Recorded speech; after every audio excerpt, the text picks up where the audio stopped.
Hey guys, welcome back to channel.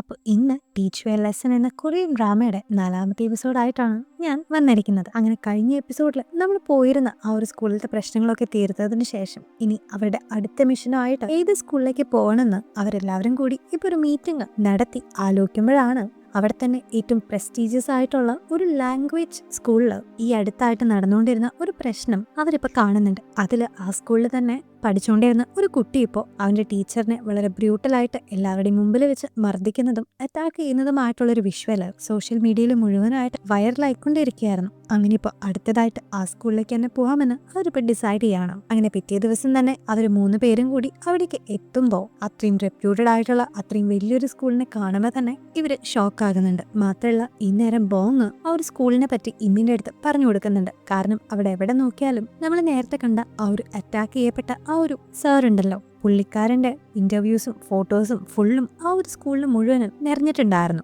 കാരണം അദ്ദേഹം ആ ഒരു സ്കൂളിൽ തന്നെ ഏറ്റവും ബെസ്റ്റ് ആയിട്ടുള്ളൊരു ടീച്ചർ മാത്രമല്ല, അദ്ദേഹം പഠിപ്പിച്ച പിള്ളേരൊക്കെ നല്ല റാങ്കോട് കൂടിയിട്ട് വലിയ വലിയ യൂണിവേഴ്സിറ്റീസിലേക്കും സ്കൂളിലേക്കൊക്കെ അയക്കാൻ സാധിച്ചതുകൊണ്ട് തന്നെ എല്ലാവരും വളരെ റെസ്പെക്ട് ചെയ്യുന്ന എല്ലാവരുടെയും ഒരു പെർഫെക്റ്റ് ആയിട്ടുള്ളൊരു ടീച്ചറുടെ എക്സാമ്പിൾ ആയിരുന്നു ചെയോൺ എന്ന് പറയുന്ന ആ ഒരു സാറ്. അങ്ങനെ ഇപ്പോൾ അവർ രണ്ടുപേരും കൂടി ഈ കാര്യങ്ങളൊക്കെ അവിടെ സംസാരിച്ച് നിൽക്കവേ തന്നെ നമ്മുടെ ഇൻസ്പെക്ടർ ആയിട്ടുള്ള ഹ്വാജിൻ നേരെ തന്നെ ആ ചെയോൺ എന്ന് പറയുന്ന സാറിനെ കാണാനായിട്ട് ചെല്ലുന്നുണ്ട്. കാരണം അദ്ദേഹത്തിന് യൂട്യൂബിലിടുന്ന ഒരു മോട്ടിവേഷൻ വീഡിയോസ് ഒക്കെ നമ്മുടെ ഹ്വാജിന് കേൾക്കാറുണ്ടായിരുന്നു. അതൊക്കെ വളരെയധികം മോട്ടിവേറ്റിംഗ് ആണെന്നും താൻ വളരെയധികം ഇൻസ്പയർഡ് ആയെന്നൊക്കെ പറഞ്ഞിട്ട് ഈവൻ നമ്മുടെ ഇൻസ്പെക്ടർ ആയിട്ടുള്ള ഹ്വാജിൻ പോലും വളരെയധികം റെസ്പെക്റ്റോട് കൂടിയിട്ടാണ് ആളുടെ അടുത്ത് സംസാരിക്കുന്നത്. പക്ഷെ ഇതേ നേരം തന്നെ നമ്മുടെ 2ാമത്തെ ഇൻസ്പെക്ടർ ആയിട്ടുള്ള ഇമ്മ ഈ ഒരു ചെയോണിനെ ബുള്ളി ചെയ്ത് ആ ഒരു പയ്യന്റെ അടുത്ത് ചെന്ന് സംസാരിക്കുന്നുണ്ട്. അവനോട് സംസാരിക്കുമ്പോൾ തന്നെ അവൻ ഇപ്പോഴും ദേഷ്യത്തിലാണെന്നും വളരെ അഗ്രസീവ് ആണെന്നും ഇമ്മ നോട്ടീസ് ചെയ്യുന്നുണ്ട്. മാത്രമല്ല ഇമ്മ അവനോട് ഇപ്പോൾ കുറെ ചോദ്യങ്ങൾ ചോദിക്കുമ്പോൾ നിങ്ങളോട് ഇതിന് ഉത്തരം പറയാനായിട്ട് തനിക്ക് താല്പര്യമില്ലെന്നും അല്ലെങ്കിലും പറഞ്ഞിട്ടും ആര് തന്നെ വിശ്വസിക്കാനാണെന്നും എന്താണ് കാര്യമെന്നും അവൻ തിരിച്ച് അവളുടെ അടുത്ത് ചോദിക്കുന്നുണ്ട്. നോർമലി ഇതൊക്കെ കേട്ടാ ഭ്രാന്ത് വരുന്ന നമ്മളുടെ ഇമ്മ ഈ ടൈമിൽ വളരെയധികം കാമായിട്ടിരുന്ന് മാക്സിമം അവൾക്ക് പറ്റുന്ന പോലെ അവൻ്റെ അടുത്ത് സംസാരിക്കാനായിട്ട് ട്രൈ ചെയ്യുന്നുണ്ടെങ്കിലും അവനാകട്ടെ ഒട്ടും തന്നെ അവളുടെ അടുത്ത് കോപ്പറേറ്റ് ചെയ്യുന്നുണ്ടായിരുന്നില്ല. എന്നാൽ ഇതേ നേരം തന്നെ ഇൻസ്പെക്ടർ ആയിട്ടുള്ള ഹ്വാജിനിപ്പോൾ അവിടെ തന്നെ പഠിപ്പിക്കുന്ന മറ്റു ടീച്ചേഴ്സിനെ കണ്ടിട്ട് ഈ ചെയോൺ എന്ന് പറഞ്ഞ ആ ഒരു സാറിനെ പറ്റി അന്വേഷിക്കുന്നുണ്ട്. അതില് ആ ഒരു സാറ് വളരെ പെർഫെക്റ്റ് ആയിട്ടുള്ള ഒരു അധ്യാപകനാണെന്നും പിള്ളേർക്ക് വേണ്ടി even night overtime work ചെയ്തിട്ടായാൽ പോലും അവരോടൊപ്പം ഇരുന്ന് അവരെ പഠിപ്പിച്ച് അവർ ജയിക്കുമ്പോൾ ആ ഒരു വിജയവും അവരോടൊപ്പം സെലിബ്രേറ്റ് ചെയ്യുന്ന ഒരു അധ്യാപകനാണ് അദ്ദേഹമെന്നും ആ ഒരു ടീച്ചർ ഇപ്പോൾ ഇൻസ്പെക്ടറുടെ അടുത്ത് പറയുന്നുണ്ട്. അങ്ങനെ ഇതേ നേരം തന്നെ ഇപ്പോൾ ആ ഒരു പയ്യന്റെ അടുത്തിരുന്ന് ഭ്രാന്ത് പിടിക്കുന്ന ഇമ്മ് നേരെ ബൊങ്ങിന്റെ അടുത്ത് വന്നിട്ട് അവൻ എന്തിനാണ് ഈ സ്കൂളിലേക്ക് വരുന്നത്, 4 അക്ഷരം പഠിക്കൂല, ഇത്രയും പ്രശ്നങ്ങളൊക്കെ ഉണ്ടാക്കി നമ്മൾ ചോദിക്കുമ്പോൾ വായും പോട്ടിരിക്കുന്നൊക്കെ പറഞ്ഞ് അവളിപ്പോൾ ദേഷ്യപ്പെടുമ്പോൾ ശരിക്കും അവൾ അവനെ മിസ്അണ്ടർസ്റ്റാൻഡ് ചെയ്തിരിക്കുകയാണെന്നും അവൻ അങ്ങനെ പഠിക്കാത്ത കുട്ടിയൊന്നും അല്ലെന്നും അവൻ അവന്റെ ക്ലാസ്സിലെ ഏറ്റവും ടോപ്പ് റാങ്ക് ഹോൾഡർ ആണെന്നും ബൊങ് പറയുമ്പോൾ എന്തിനാണ് ഇത്രയും നല്ല മാർക്കുള്ളൊരു കുട്ടി, ഇത്രയും നന്നായി പഠിക്കുന്ന ഒരു കുട്ടി ആ ഒരു സ്കൂളിലെ ഇത്രയും റെപ്യൂട്ടഡ് ആയിട്ടുള്ള ഒരു ടീച്ചറിനെ ഉപദ്രവിച്ചേ എന്നുള്ള ഒരു ചോദ്യം അവളുടെ മനസ്സിൽ തോന്നുന്നുണ്ട്. അങ്ങനെ എന്തോ ഡൗട്ട് മണക്കുന്ന അവള് നേരിട്ട് അത് അവന്റെ അടുത്ത് നിന്ന് ചോദിക്കുമ്പോൾ അപ്പോഴും അവൻ അവളോട് കോപ്പറേറ്റ് ചെയ്യാണ്ട് തർക്കുത്തരം പറയുമ്പോൾ കൺട്രോൾ പോകുന്ന ഇമ്മ അവന്റെ തല പിടിച്ച് ബെഞ്ചിലേക്ക് അമർത്തി ഒന്ന് കൊടുത്ത് അവനോട് ചോദിക്കുമ്പോൾ ഇപ്പൊ സത്യങ്ങള് അവൻ പറയുന്നുണ്ട്. ഈ ഒരു ചെയോൺ എന്ന് പറയുന്ന മാഷ് തന്റെ ലൈഫിൽ ഇടപെട്ടത് മുതൽ തന്റെ ലൈഫിന്റെ താളം ഫുള്ള് തെറ്റിയെന്നും അവൻ കാരണം കൊണ്ട് ഇപ്പൊ എനിക്കും തന്റെ കുടുംബത്തിനും ഒട്ടും സമാധാനം ഇല്ലെന്നും ആ പയ്യനിപ്പോ ഇമ്മിന്റെ അടുത്ത് റിവീൽ ചെയ്യാണ്. കാരണം അവന്റെ ഫാമിലി ഒരു റെസ്റ്റോറന്റ് ഒക്കെ നടത്തി വളരെയധികം കഷ്ടപ്പെട്ട് ബുദ്ധിമുട്ടി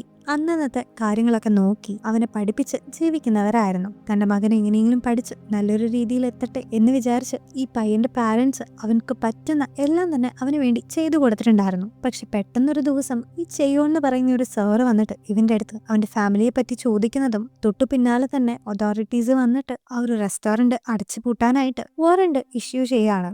അതുപോലെ തന്നെ ഈ സ്കൂളിലുള്ള പഠനം കൂടാണ്ട് അവന് പ്രൈവറ്റ് ആയിട്ടുള്ള ഒരു ട്യൂഷന് വേണ്ടിയിട്ട് അവര് എങ്ങനെയൊക്കെയോ കഷ്ടപ്പെട്ട് ഒരു സാറിനെ വിളിച്ചുകൊണ്ട് വന്ന കാര്യം ഈ ചെയോൺ അറിഞ്ഞതിന് തൊട്ടു പിന്നാലെ ആ ഒരു ട്യൂഷൻ സാറും തനിക്ക് ഇനി ജോലിക്ക് വരാൻ താല്പര്യമില്ലെന്ന് പറഞ്ഞ് അവിടെ നിന്ന് ഇറങ്ങി പോയിട്ടുണ്ടായിരുന്നു. സോ എന്തിനു വേണ്ടിയാണെന്ന് അറിയില്ല, പക്ഷെ ഇവൻ ആ ഒരു സാറിന്റെ അടുത്ത് വിശ്വസിച്ച് പറഞ്ഞ കാര്യങ്ങളൊക്കെ ഇടപെട്ട് ആള് എല്ലാം തന്നെ ഇവനെതിരായിട്ട് ആക്കിക്കൊണ്ടിരിക്കുകയായിരുന്നു. ഏകദേശം ഇവന് ഇത്രയും ഫസ്റ്റ് റാങ്കൊക്കെ കിട്ടുന്നത് അയാൾക്ക് ഇഷ്ടപ്പെടാത്ത മാതിരി. അങ്ങനെ ഇപ്പോ ഏകദേശം കാര്യങ്ങളൊക്കെ ഇമ്മ മനസ്സിലാക്കിയിട്ടുണ്ടായിരുന്നെങ്കിലും ഹ്വാജൻ ഇപ്പൊ പോയിട്ട് ആ ഒരു ടീച്ചറെ കണ്ട് സംസാരിക്കുമ്പോൾ ഇങ്ങനെ ഒരു കാര്യമേ നടന്നിട്ടില്ലാത്ത മട്ടില് അയാള് പണ്ട് മുതലേ ആ ഒരു പയ്യൻ വളരെ ഡിസ്റ്റർബ്ഡ് ആയിരുന്നെന്നും ക്ലാസ്സിൽ നിന്നൊക്കെ ഇറങ്ങിപ്പോവും നമ്മൾ പറയുന്നതിന് ഫുള്ള് തരത്തിലൊക്കെ പറഞ്ഞ് അങ്ങനെ ഒട്ടും ഡിസിപ്ലിൻ ഇല്ലാത്ത ഒരു കുട്ടിയായിരുന്നു അവനെന്നൊക്കെയാണ് ഈ ചേണിപ്പോ നമ്മുടെ ഇൻസ്പെക്ടറുടെ അടുത്ത് പറയുന്നത്. പക്ഷെ സാധാരണയിലെ വിട്ട് ഇതൊക്കെ കേട്ടിട്ടും ചിരിച്ച് കളിച്ച് സാറ്റിസ്ഫൈഡ് ആയ രീതിയിലാണ് ഇപ്പൊ ഇൻസ്പെക്ടർ നിൽക്കുന്നത്. അങ്ങനെ ഇൻസ്പെക്ടറിന്റെ അത്ര സീരിയസ് അല്ലാത്ത ഈ ഒരു ആറ്റിറ്റ്യൂഡ് ഒട്ടും തന്നെ ഇഷ്ടപ്പെടാത്ത ഇമ്മപ്പോ അവന്റെ അടുത്ത് വന്നിട്ട് നീ എന്താണ് ഇതിനെ സീരിയസ് ആയി കാണാതെന്നും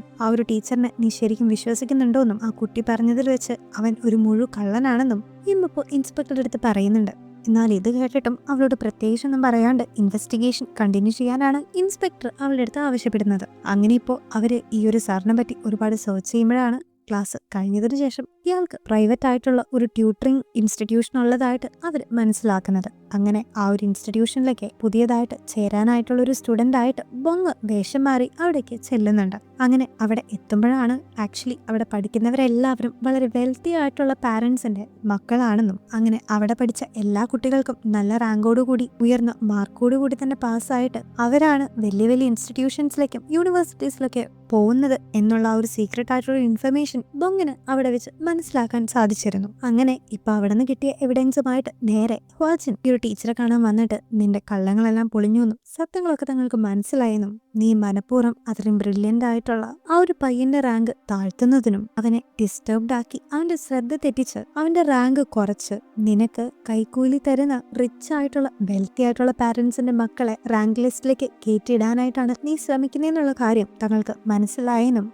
വാച്ചനപ്പോ ആ ഒരു ടീച്ചറുടെ അടുത്ത് പറയുന്നുണ്ടെങ്കിലും അത് സമ്മതിച്ചു കൊടുക്കാണ്ട് ദേഷ്യം വരുന്ന ആ ഒരു ടീച്ചറപ്പോ അവിടെ നിന്ന് ഇറങ്ങി നേരെ തന്നെ ആ ഒരു പ്രൈവറ്റ് ആയിട്ടുള്ള അക്കാഡമിയിൽ പഠിച്ചുകൊണ്ടിരിക്കുന്ന ഒരു കുട്ടിയുടെ റിച്ച് ആയിട്ടുള്ള അമ്മേനെ കാണാനായിട്ട് ചെല്ലുന്നുണ്ട്. ആക്ച്വലി ആ ലേഡിയുടെ മകളാകട്ടെ ഒരു ഉഴപ്പിയാണെന്ന് മാത്രമല്ല അവളാകട്ടെ ഫെയിൽഡ് ആവുന്നതിനേക്കാൾ തുല്യമുള്ള ഗ്രേഡുകൾ മാത്രമായിരുന്നു അവൾക്ക് കിട്ടുന്നെങ്കിലും ഈ ലേഡി പൈസ വാരി എറിഞ്ഞ് ക്വസ്റ്റ്യൻ പേപ്പറൊക്കെ ചോർത്തി അങ്ങനെയാണ് അവളുടെ മകൾക്ക് അത്യാവശ്യം നല്ലൊരു സ്കോർ തന്നെ കിട്ടിയിട്ടൊക്കെ ഉണ്ടായിരുന്നത്. മാത്രമല്ല ഇത്ര പവറും പൈസയുള്ള ആ ലേഡിയുടെ അടുത്ത് ERPB തങ്ങളുടെ സത്യങ്ങളൊക്കെ കണ്ടുപിടിച്ചെന്നും ഇനി അവര് അധിക നാള് സ്കൂളിൽ നിൽക്കുകയാണെങ്കിൽ നിങ്ങൾക്കും എനിക്കും അത് ആപത്താണെന്നും ഒരു സാറ് ആ ലേഡിയുടെ അടുത്ത് പറയുന്നുണ്ട്. അങ്ങനെ പിന്നീട് നമ്മൾ കാണുന്നത് പോലീസുകാർ വന്നിട്ട് നമ്മുടെ വാജനെയും ഇമ്മിനെയും അറസ്റ്റ് ചെയ്ത് കൊണ്ടുപോകുന്നതാണ്. കാരണം അപ്പോഴേക്കും ഈ ERPBയിലെ ഇൻസ്പെക്ടർ എന്ന് പറയുന്നത് മിനിസ്റ്ററുടെ മരുമകനാണെന്നും മിനിസ്റ്ററുടെ മകളും ഇൻസ്പെക്ടറുടെ ഭാര്യയുമായിട്ടുള്ള ചോയി മരിച്ച ആ ഒരു വിഷമത്തിലാണ് ERPB എന്ന് പറയുന്ന ഈ ഒരു ഓർഗനൈസേഷൻ തന്നെ കൊണ്ടുവന്നതിനും പേഴ്സണൽ ആയിട്ടുള്ള റിവെഞ്ച് പൂർത്തിയാക്കാൻ വേണ്ടി ഇങ്ങനൊരു ഓർഗനൈസേഷന്റെ മറവിൽ സാധുക്കളായിട്ടുള്ള ടീച്ചേഴ്സിനെ ഇവര് അബ്യൂസ് ചെയ്യാന്ന് പറഞ്ഞിട്ട് ഈ ഒരു ചായ് തന്നെ കൊടുത്ത പരാതിയിലാണ് മിനിസ്റ്റർ അടക്കം എല്ലാവരും അറസ്റ്റിൽ ആകുന്നത്. അങ്ങനെ അവരെല്ലാവരും തന്നെ ട്രാപ്ഡ് ആവുന്ന ടൈമിൽ തങ്ങൾ ജയിച്ചു എന്നുള്ളൊരു സന്തോഷത്തിൽ ആ ഒരു ചായ് എന്ന് പറയുന്ന സാറ് നേരിട്ട് മറ്റേ ലേഡീനെ ചെന്ന് കണ്ടിട്ട് അടുത്ത ദിവസം നടക്കാൻ പോകുന്ന പരീക്ഷയുടെ ആൻസേഴ്സ് ഒക്കെ ഒരു പേപ്പറിൽ കൊടുക്കുകയും അതിന് പകരമായിട്ട് ആ ഒരു ലേഡി ഒരു വലിയ തുക തന്നെ തിരിച്ച് ആ ഒരു ടീച്ചർക്ക് കൊടുക്കുകയും ചെയ്തിട്ടുണ്ടായിരുന്നു. എന്നാൽ ഇതേ നേരം തന്നെ ജയിലില് മിനിസ്റ്ററും ബാക്കി രണ്ടുപേരും കൂടിയിട്ട് ഇനിയും ERPBനെ നമുക്ക് മുമ്പോട്ട് കൊണ്ടുപോകാൻ സാധിക്കില്ലെന്നും അതുകൊണ്ട് ഈ ഒരു കേസിൽ നിന്ന് തൽക്കാലത്തേക്ക് രക്ഷപ്പെട്ട ബൊങ്ങിന്റെ അടുത്ത് എനിക്ക് ഈ ഒരു ജോലി ഡേഞ്ചർ ആണെന്ന് പറഞ്ഞ് അവനോട് റിസൈൻ ചെയ്യാൻ ആവശ്യപ്പെട്ടിട്ട് മിനിസ്റ്റർ അവനിപ്പോ ഒരു റെസിഗ്നേഷൻ ലെറ്റർ സൈൻ ചെയ്തൊക്കെ കൊടുക്കുന്നുണ്ട്. അങ്ങനെ പിറ്റേ ദിവസം നമ്മുടെ മിനിസ്റ്ററെ പ്രോസിക്യൂഷന് മുമ്പിൽ അവർ ഹാജരാക്കാൻ പോവുകയാണ്. ഇതേ നേരം തന്നെ ആ ഒരു സ്കൂളിലാകട്ടെ ആ ഒരു വലിയ എക്സാമും നടക്കുന്നുണ്ടായിരുന്നു. അതിൽ ആ ഒരു ലേഡിയുടെ മകളാകട്ടെ തന്റെ കയ്യിൽ ഒരു ടീച്ചർ കൊടുത്ത ആൻസേഴ്സ് ഒക്കെ മാർക്ക് ചെയ്ത് വെക്കുന്നുണ്ടായിരുന്നു. അതിപ്പോ മൾട്ടിപ്പിൾ ചോയ്സ് ക്വസ്റ്റ്യൻസ് ആയതുകൊണ്ട് കറക്റ്റ് ആയിട്ടുള്ള ഓപ്ഷൻസ് ഏതാണെന്നാണ് ഒരു ടീച്ചർ അവൾക്ക് നൽകിയിട്ടുണ്ടായിരുന്നത്.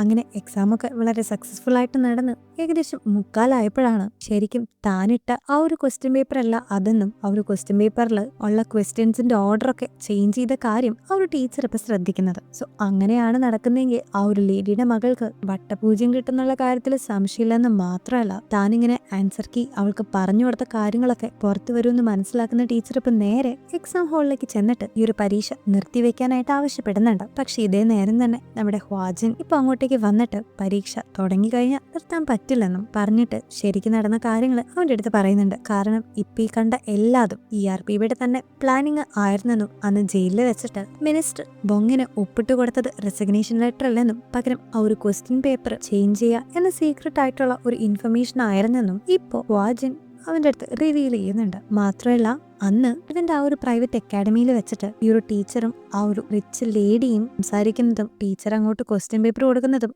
അവൾ തിരിച്ചങ്ങോട്ട് പൈസ കൊടുക്കുന്നതിന്റെ വിഷ്വൽസ് പോലും നമ്മുടെ ബൊങ് അവിടെ വെച്ചിരുന്ന ഹിഡൻ ക്യാമറയിൽ നിന്ന് എടുത്തിട്ട് ഉണ്ടായിരുന്നു. മാത്രമല്ല ഇത്രയും വലിയൊരു എക്സാം ഇവിടെ നടത്തുമ്പോൾ പോലും അതിന്റെ ക്വസ്റ്റ്യൻ പേപ്പർ മുന്നേ ചോർത്തി അതിന്റെ ആൻസേഴ്സ് ഒക്കെ ഇങ്ങനെ വളരെ റിച്ച് ആയിട്ടുള്ള കുട്ടികൾക്ക് അവൻ പറഞ്ഞു കൊടുത്തിരുന്നതും അവന്റെ കറപ്ഷനും ഒക്കെ ഇപ്പൊ TV സ്ക്രീനിലൂടെ റിവീൽ ചെയ്യാണ്. അങ്ങനെ അവിടെ ഇരിക്കുന്ന എല്ലാ കുട്ടികൾക്കും അവന്റെ യഥാർത്ഥ സ്വഭാവം മനസ്സിലാക്കാൻ സാധിച്ചിരുന്നു. അങ്ങനെ ഇതേ നേരം തന്നെ ഒരു കള്ളത്തരം ചെയ്യാൻ നോക്കി കുട്ടിക്ക് ഇപ്പൊ നാണക്കേടായിട്ട് അവൾ എവിഡൻസ് മാച്ചുകളയാൻ നിൽക്കുമ്പോൾ ഇമ്മിന്റെ അടുത്ത് നിന്ന് നല്ലത് അവൾക്ക് കിട്ടുന്നുണ്ട്. അങ്ങനെ അവിടുത്തെ കാര്യങ്ങളൊക്കെ ഒന്ന് ഒതുങ്ങിയതിനു ശേഷം ഹ്വാജിനിപ്പോ നേരെ ഒരു ടീച്ചറിനെ ഉപദ്രവിക്കാൻ ചെന്ന ആ ഒരു കുട്ടിയെ ചെന്ന് കണ്ടിട്ട് സത്യങ്ങളൊക്കെ തനിക്ക് മനസ്സിലായെന്നും അവന് നീതി കിട്ടിയിരിക്കുന്നെന്നും പറയുമ്പോൾ ഇത്രയും നാളുകളായിട്ട് താൻ കേൾക്കാൻ ആഗ്രഹിച്ച ഒരു കാര്യം ഒരാളെങ്കിലും മനസ്സിലാക്കിയല്ലോ എന്നൊരു സന്തോഷം അവനില് ഉണ്ടായിരുന്നു. അങ്ങനെ ഇതേ നേരം തന്നെ ഇപ്പോ മിനിസ്റ്റർ ഹിയറിംഗ് കേൾക്കാനായിട്ട് എത്തിയിരുന്ന അവിടെ വെച്ച് തന്നെ മിനിസ്റ്റർ ഈ പറഞ്ഞ എല്ലാ കാര്യങ്ങളും വിത്ത് എവിഡൻസസ് പബ്ലിക്കിന് മുമ്പിൽ